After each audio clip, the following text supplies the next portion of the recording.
Eknath शिंदेंच्या operation टायगरचा पुढचा part हा नाशिकमध्ये होणार की काय अशी चर्चा आहे आणि म्हणूनच प्रश्न असा आहे की नाशिकमध्ये ठाकरेंची निष्ठा की एकनाथ शिंदेंची प्रतिष्ठा। कारण ठाकरे गटाचे नुकतेच 6 खासदार शिंदेंच्या गटामध्ये गेले, मात्र त्यावेळी ठाकरेंबरोबर एकनिष्ठ राहिले ते नाशिकचे खासदार राजाभाऊ वाजे आणि त्याच नाशिकमधले ठाकरे गटाचे 10 नगरसेवक आता शिवसेनेच्या वाटेवर असल्याची चर्चा आहे। त्यामुळे खरंच नाशिकमध्ये पुन्हा ठाकरेंना बसणार की नाशिक ठाकरेंशी एकनिष्ठ राहणार याकडे लक्ष असेल।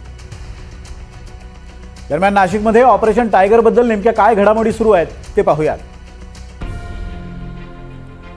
नाशिकमध्ये ठाकरेंचे शिवसेनेचे 15 नगरसेवक आहेत। ऑपरेशन टायगरचा पुढचा पार्ट नाशिकमध्ये होणार का? ठाकरेंच्या शिवसेनेचे 10 नगरसेवक शिंदेंच्या शिवसेनेच्या वाटेवर असल्याची चर्चा आहे। शिंदेंच्या शिवसेनेच्या वरिष्ठ नेत्यांसोबत बैठका झाल्याचीही माहिती आहे। प्रभागनिहाय 5 कोटींच्या ऑफरची ही चर्चा आहे।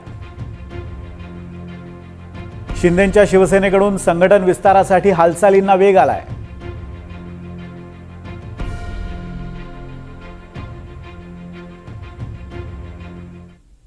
काल आम्ही आयुक्त मॅडमची जी भेट घेतली ती विकास कामाच्या संदर्भातच घेतली की आम्हाला आमच्या नगरसेवकांना विकास निधी दिला जात नाही आणि आमच्या प्रभागात कुठलेही कामं होत नाही। म्हणजे ज्या ठिकाणी भारतीय जनता पार्टीचा नगरसेवक असेल किंवा शिंदे गटाचा नगरसेवक असेल त्या ठिकाणी अधिकारी लगेच पोहोचता आणि आमच्या नगरसेवकांनी जर फोन केला तर अधिकारी वेळेवर पोहोचत नाही।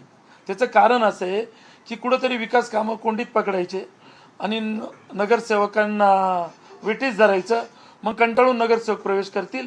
ही रणनीती सध्या शिंदे गटाची चालू आहे। नाशिक महानगरपालिकाच नाही तर महाराष्ट्रातल्या अनेक नगरपालिका, नगरपंचायत आणि महानगरपालिकेचे नगरसेवक हे माननीय एकनाथ शिंदे साहेबांच्या नेतृत्वाखालच्या शिवसेनेमध्ये येऊ पाहत आहेत। ही सत्य नाकारता येणार नाही आणि याची प्रचिती काही दिवसातच आपल्याला येईल।